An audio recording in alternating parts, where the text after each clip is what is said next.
2017 সালের 25শে অক্টোবর বুলগেরিয়ার সোফিয়া বিমানবন্দরে থমথমে পরিবেশ। পুরো বিমানবন্দর ঘিরে রেখেছে এফবিআই, বুলগেরিয়া প্রশাসন সহ বেশ কয়েকটি নিরাপত্তা এজেন্টরা। উদ্দেশ্য শত শত কোটি অর্থ লুপাটে অভিযুক্ত এক চতুর ধূর্তবাজ নারীকে আটক করা। কিন্তু ভেস্তে গেল এফবিআই আর বুলগেরিয়া প্রশাসনের সকল আয়োজন। এতক্ষণে ব্যক্তিগত নিরাপত্তারক্ষীদের কঠোর নিরাপত্তা বলয়ে সকলের চোখে ধুলো দিয়ে প্রাইভেট জেটে চেপে অজানা গন্তব্যে উড়াল দিয়েছে ধুরন্ধর প্রকৃতির নারীটি। দিন মাস বছর এভাবে কেটে গেল 7 বছর।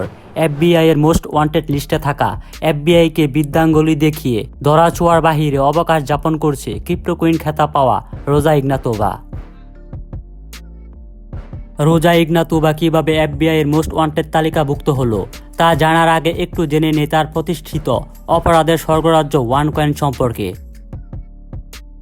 2014 সালে রোজা ইগনাতোভা ডিজিটাল কারেন্সি বিটকয়েনের মতনই ওয়ানকয়েন নামের একটি ক্রিপ্টোকয়েন কোম্পানি প্রতিষ্ঠা করেন। এই কোম্পানির মূল উদ্দেশ্য ছিল বিনিয়োগকারীদের উচ্চ মুনাফার প্রতিশ্রুতি দিয়ে বিভিন্ন স্তরের প্যাকেজ কিনতে উৎসাহিত করা।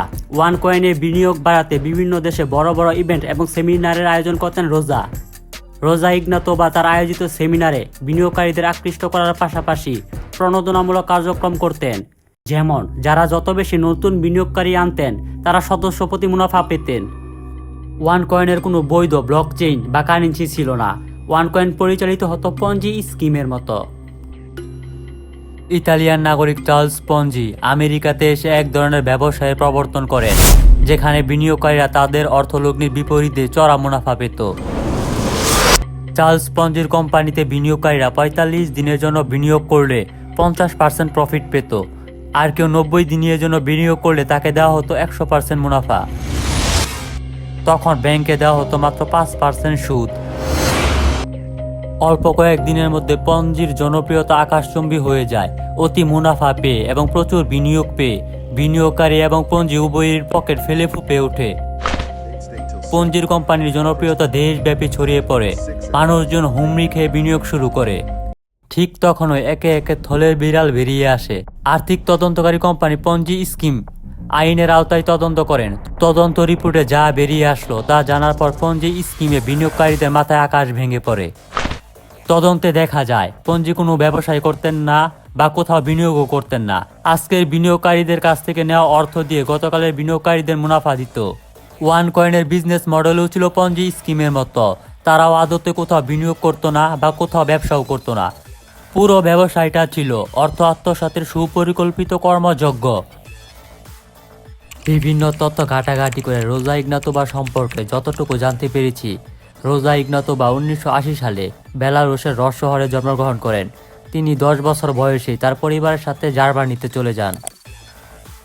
রোজা ইগনাতোভা তার শৈশব কাটিয়েছে জার্মানির শ্রামবার্গে। অক্সফোর্ড ইউনিভার্সিটি থেকে আইনে স্নাতকোত্তর অর্জন করে কিছুদিন ম্যাককিনসে অ্যান্ড কনসাল্টিং ফার্মে চাকরিও করেছেন। রোজা ইগনাতোভা ক্রিপ্টোকয়েনের জগতে তার নিজের আধিপত্যের জানান দিতে আইটি সেকশনে নিজেকে দক্ষ করে তোলেন। 2014 সালে প্রতিষ্ঠা করেন ওয়ানকয়েন। তারপরের গল্পটা সবারই জানা। রোজা ইগনাতোভা তার ওয়ানকয়েনের ম্যানেজমেন্ট পরিচালনার জন্য পিরামিড স্কিম ধারণা অনুসরণ করেন। পিরামিড স্কিম ধারণা একেবারে চূড়ায় থাকে মূল পরিকল্পনাকারীরা।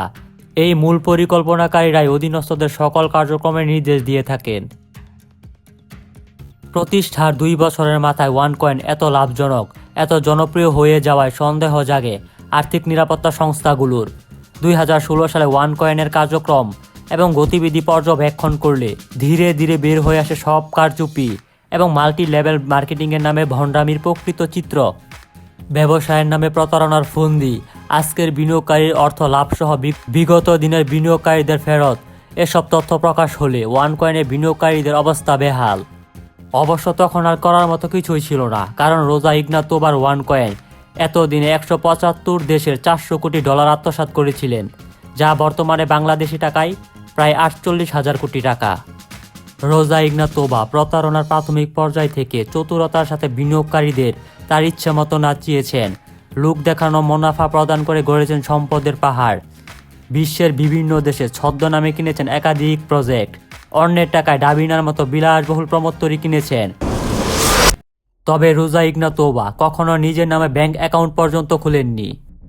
2017 সালের 25শে অক্টোবর একাধিক অর্থ জালিয়াতি মামলায় অভিযুক্ত রোজা ইগনাতোভা এফবিআই এবং বুলগেরিয়া প্রশাসনের চোখ ফাঁকি দিয়ে সোফিয়া বিমানবন্দর থেকে গ্রিসের উদ্দেশ্যে যাত্রা করেন। তারপর আর কোনো দিন প্রকাশ্যে দেখা যায়নি এই ক্রিপ্টো কুইনকে। 2022 সালে রোজা ইগনাতোভাকে এফবিআই এর মোস্ট ওয়ান্টেড তালিকাভুক্ত করা হয়। তাকে ধরিয়ে দিতে পারলে বা তার অবস্থান সম্পর্কে সঠিক তথ্য দিতে পারলে $2.5 লক্ষ পুরস্কার ঘোষণা করা হয়। 2024 সালে পুরস্কারের পরিমাণ বাড়িয়ে $50 লাখ করা হয়। এফবিআই কি পারবে রোজা ইগনাতোভাকে ধরতে, নাকি এই ক্রিপ্টো কুইন রহস্য হয়ে পর্দার আড়ালেই থেকে যাবে?